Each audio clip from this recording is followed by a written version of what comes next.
Hello and welcome to another edition of Goa 365 Story Behind the Story.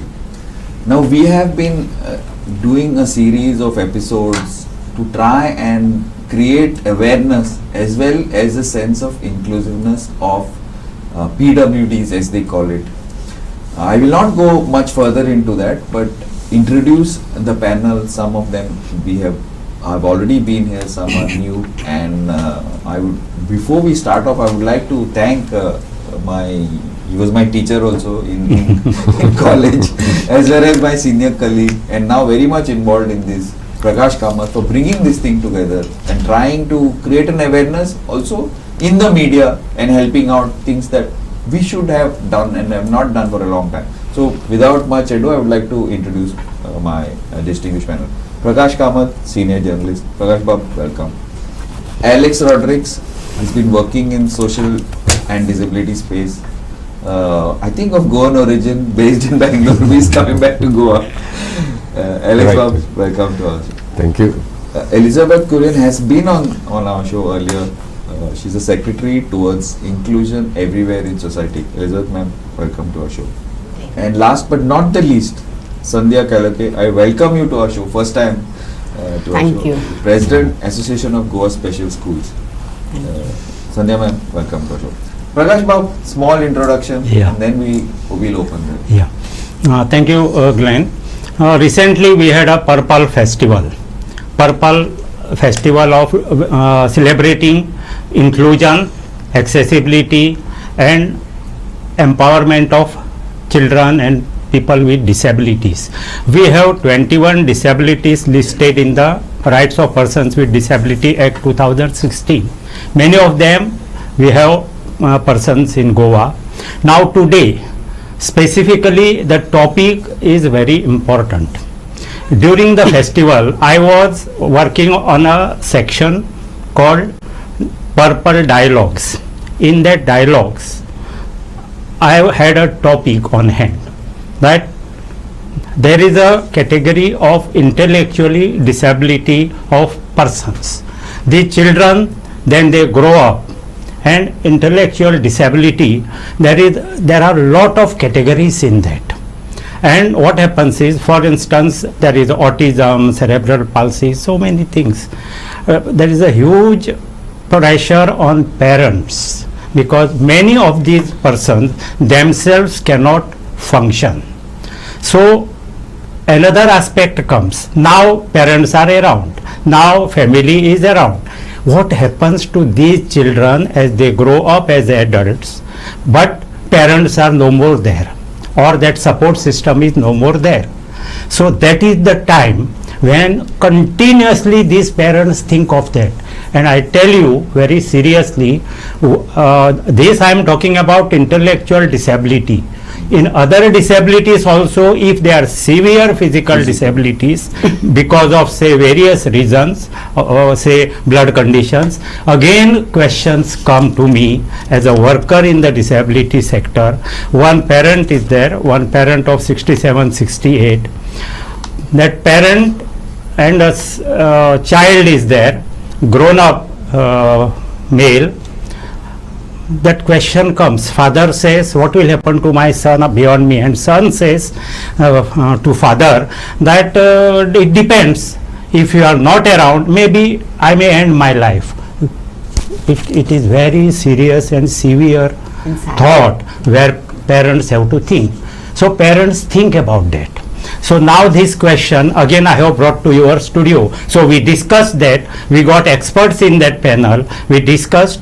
Again also aspect came that where is the government roles, because there are stakeholders. Parents are the biggest stakeholders, then come other people, society in an inclusive setup. It is the responsibility also of society, and government is a big stakeholder. Now in this discussion, I have with me three parents of such ID persons.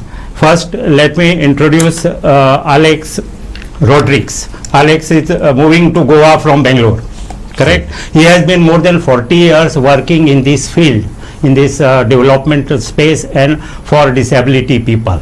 And he has been working towards inclusive society for as a parents of persons with disabilities, parents of children with intellectual disabilities. Then I have Sandhya Kalokhe. Sandhya, there is a Disha Charitable Trust school run in Panaji. She is the chairperson, No, secretary of that institution. Then she is also a founder member of Disha Charitable Trust. She is a founder member of and secretary of Challenge, which is a parents association, and she is also heading as president All Goa Special Schools Group. So Sandhya is as a parent, like Alex is a parent of a 23-year-old ID girl by name Naina, correct? Correct. And Sandhya is a parent of ID boy, grown-up boy. He is having Rubinstein-Tyaby syndrome. There, that person doesn't have own control over things and severe intellectual disability, where parents or caregivers have to look after the person. Then I have Elizabeth Kurian. Elizabeth is mother of Ashwin. Ashwin is a boy with autism. In autism, there are different spectrum. Every individual child is different. So that way she has a child, and she is a founder member of TIES. This is the organization which works towards inclusion everywhere in society. Society should be inclusive everywhere. So that is the motive of the society. So these are the people who have come to discuss and take society into confidence, and parents wherever they are into confidence about this big concern. Absolutely, absolutely. The parents need, see, now I have 2 children. Okay, now I am worried. Even though I have like nothing, no challenges to face, like I am worried. Like after, what are they going to do afterwards? I'm sure Prakash, all of Yeah. us. See, I just cannot start to imagine what the Situation. challenges faced by you. Alex, like you tell me, you've dealt with a lot of parents for a lot of time. What would you message you would like to put, or what would you like to say? Yeah, so a parent of a special child, and this goes to with all parents, they go through tremendous emotional trauma. The initial stage is also, why me? And also the probably starts question, there. after it takes time to accept it, after going, through various therapy sessions and doctors and things like that, they try to do the best for the child, like every other parent tries to do, okay? And sometimes there are resources, sometimes there are not sufficient resources. But over the years I've learned that some people, parents complain about other stakeholders like the government and all.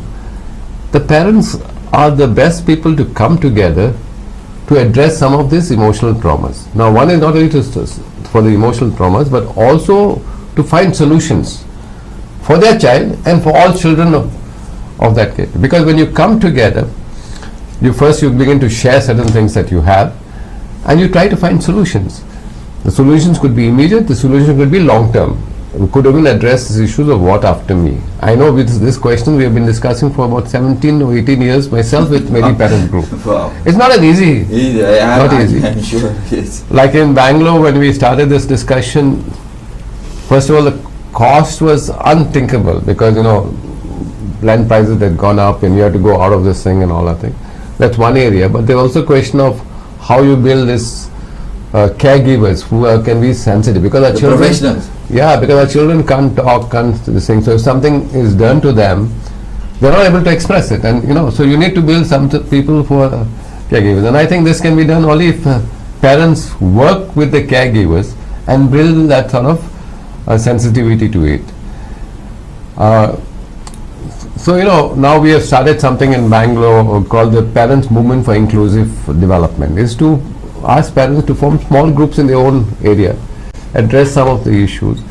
We bring them into public spaces. We go to places like the Lal Bagh. We meet every month for 2 hours just to express things. So some of the solutions that have come up and they are looking at, one is the question was to make this thing of getting the UDID very easy. And sometimes, parents go to the process and they struggle, they don't get it, there's all formalities and all that thing. But we have found that if you are able to negotiate with the hospital itself, and sometimes it's only 15 or 20 minutes, the parents do all the background work, get all the details, help in the filling up, go to this thing, and it's completed in 15-20 minutes.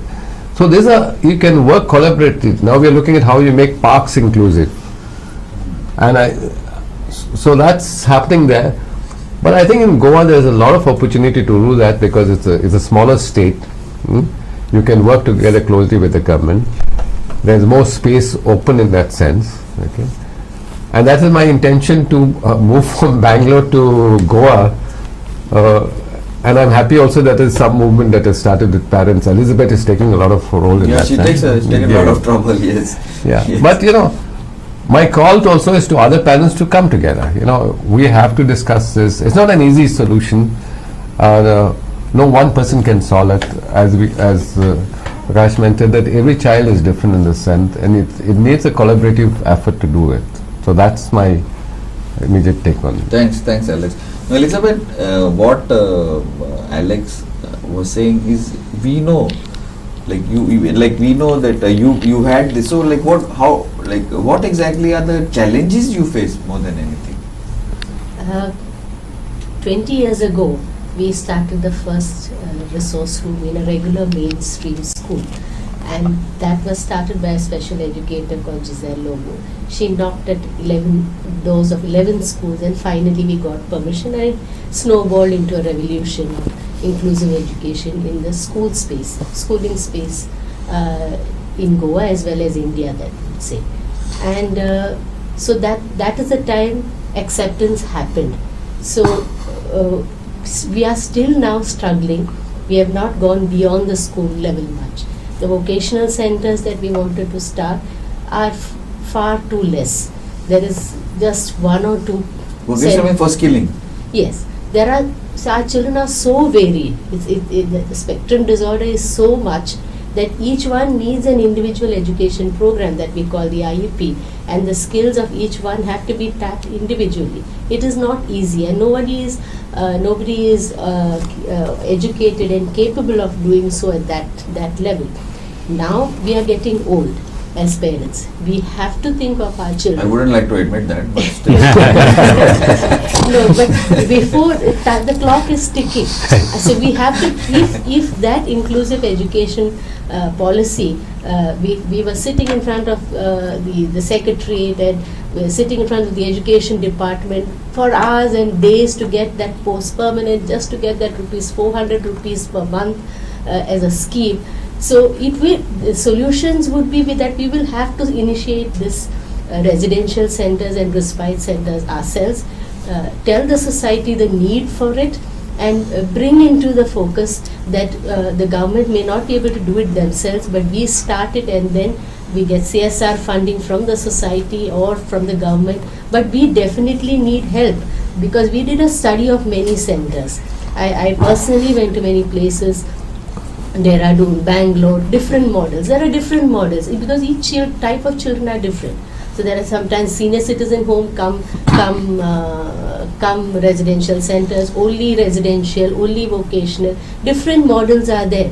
We are few of us who have just got together. We have not come to a consensus on a model. But the costs are, the initial investment is about 40 to 50 lakhs to 80 lakhs per child. Per child? Per child. And then running costs are minimum 40,000 to 80,000 rupees a month post that. So how many of us can afford all this? Everything. I think only, It is so difficult, and every village and every taluka will require these type of services. So we will have to build it up. So this, I think Sandhya would be able to help us on that. But before I come to you, Sandhya, I would like to go in for a small commercial break. Keep watching Goa 365.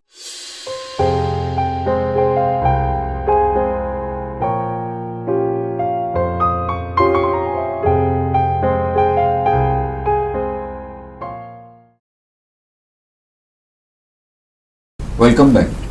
Now, Sandhya, just before the break, Elizabeth was talking about this. Now, you are an expert at this because you've been involved in the teaching side of it.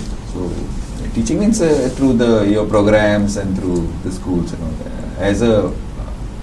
As a parent also, but also as an expert, as a resource. So, maybe you can shed some more light on the difficulties and what exactly can be done on this issue.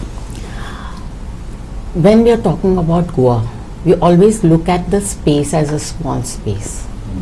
The most important thing that I would like to emphasize here is the space is small, but when we are talking about intellectual disabled adults, I think we should be having a number of at least 1,500 or 2,000. Okay? Minimum. Minimum. Okay? Minimum. And when we look at such large numbers and what happens to them as adults. Now, you should be knowing that our intellectually disabled children go through certain programs. First, the initial stage is the early intervention, where we try to teach them various skills. Second, after the age of 5 till the age of 18, we tap on their skills and make it repetitive. After 18, we try to teach them vocational skills. And then we try to make them productive so that they get something back in return as adults. Yes, we are talking about reservations in employment, but our children are the last ones to get any reserved seats in any sort of employment. We have to go to public sector and tell them, please accept our children. Our children can do this, and they are honest and they are sincere and they are dedicated and this sort of thing. And that's when sometimes the borderline children do get into companies and factories and various places. What happens to a large number that is coming under this umbrella? This is just a very few, tip of the iceberg. So what happens to the large number that comes under this? So they need some workshop where one-to-one we make them productive. It's a specialized skill where we need specialized faculty to help them to develop and produce, manufacture things in a closed environment. And that is when we can sell them and we can create awareness and we can have more, people coming over and giving orders and things like that. Fine. After this, what happens is, I can continue. Yes, after this what happens is that as adults, one major concern that we as parents have, we don't know how long we have as parents to live and love our children. So if we are no more, we cannot, even if they have siblings, it's not reasonable on our part to put the responsibility on siblings. Then if that is not the case, then what should we do? Which means that they will need assisted care in a residential home. Okay, I'll talk about my own son. He's 39 today with Rubinstein syndrome, which is 1 in a billion case, and he was the first child to be detected in India. And we have just 3 cases, and now I heard that there are 10 cases all over India. Okay? As he was growing up, he has developed so many muscular and bone disabilities that he is slowly becoming physically disabled as well.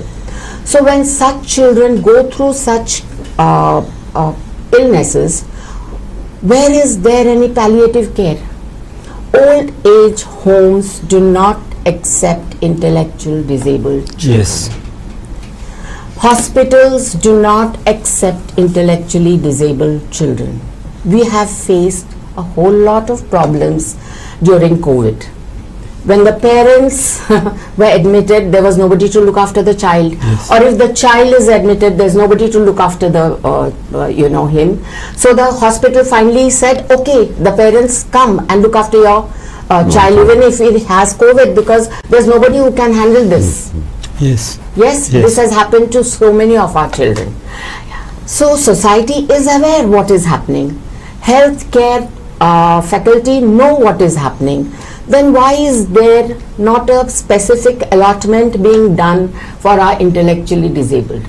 I'm not fighting here a battle just for the people who can afford. What about those who cannot afford anything? What happens to them? Does it mean that they do not have a heart? Does it mean that they do not feel the pain? Yes, everybody feels the pain. Everybody wants their loved ones, the best things for their loved ones. So we as parents, we are willing to work hard. We have worked hard till now. I have worked in this field for the last 39 years. Okay? And we are willing to work further till God Almighty gives us the strength. But we need the government support.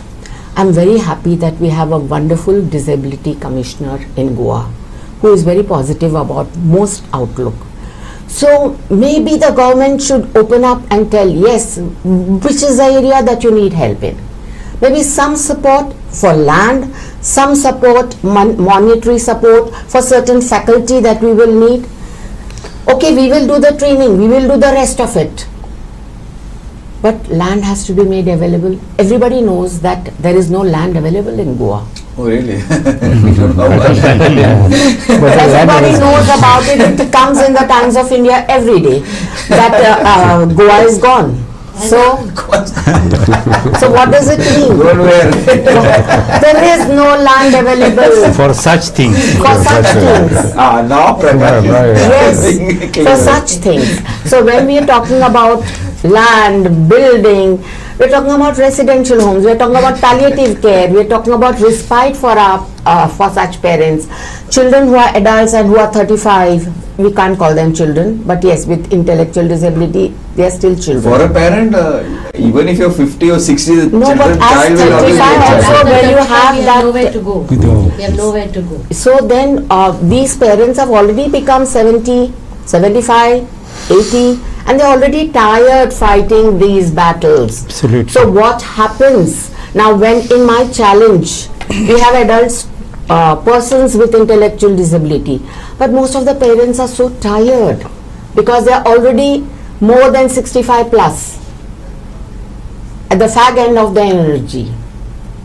So then yes, we are talking about, as Mr. Alex mentioned, we have to get in all the stakeholders, we have to get in the young stakeholders, we have to get all our resources in hand.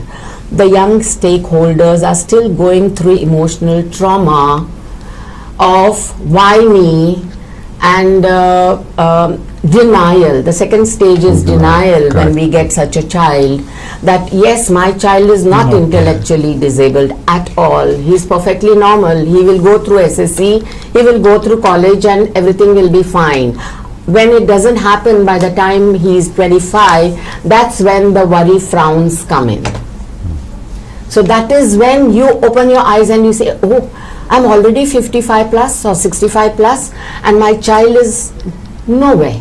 Child cannot cope, cannot manage. No, the child, see, our intellectual So disabled what I'm trying to say is students- because people, see, as you said, denial. Yeah. So So by the time they come to accepting that what their happens to the child? child, They cannot cope in school, cannot cope in Yeah, society. yeah. Severe children, none Now of see- our children can read or write. Correct. Academic Very is few, very very of us few. have I'll been tell denied. you, we are talking about intellectual disability. Now they have made percentages. Let me explain to you. The borderline percentage IQ. is IQ. Okay, 70. When we talk about 70 IQ, that is 50% disabled. And we'll find very few in that level who can do jobs, go out and do jobs. Okay. Maximum you will find in the mild or moderate category, which means that they are 60, 70, 75, 80% disabled. Disabled. 80%, 75% disabled. Which means that they do not read and write what you and me do. What they are taught is activities of daily living, and then they are taught a Basically few to cope, words. how to Yeah. cope basically. How to cope in daily life, how to brush your teeth, how to wear your own shirt or your pant, how to read maybe your name or write your name, or if somebody gives you 10 rupees and you have to give somewhere something, and if you are left with whatever coins, count that, maybe it is 5 rupees, so Exactly. count that. So this is the level our children can cope. But people don't accept this and they want to push people, I mean like the children through that torture. Basically it's torture if you... I if met you're a not- parent recently. No, is it not? It is. It is. It is. But I met a parent recently. Most parents, I'm sorry to say, I have more males here than females. But most It's of the almost parents, 50%. Almost 50%. but most of the parents that come to us, it's the female who has finally accepted.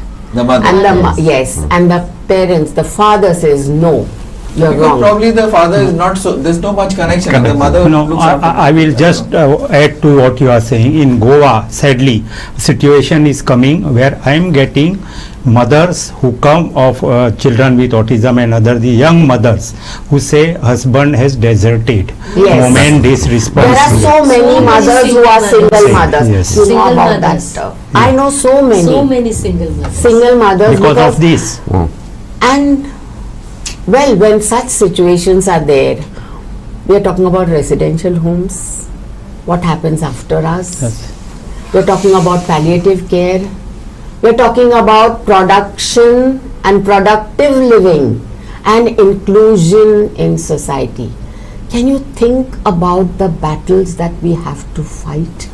It's like we are going against the tide. And last but not the least, we are talking about Goa, which is very small, but we are lagging behind the rest of India in every sphere where intellectual disability is That's what I was trying to concerned. tell Alex at the beginning of the show. It's been a revelation, and we will continue the discussion next time. Thanks, and keep watching Goa 360.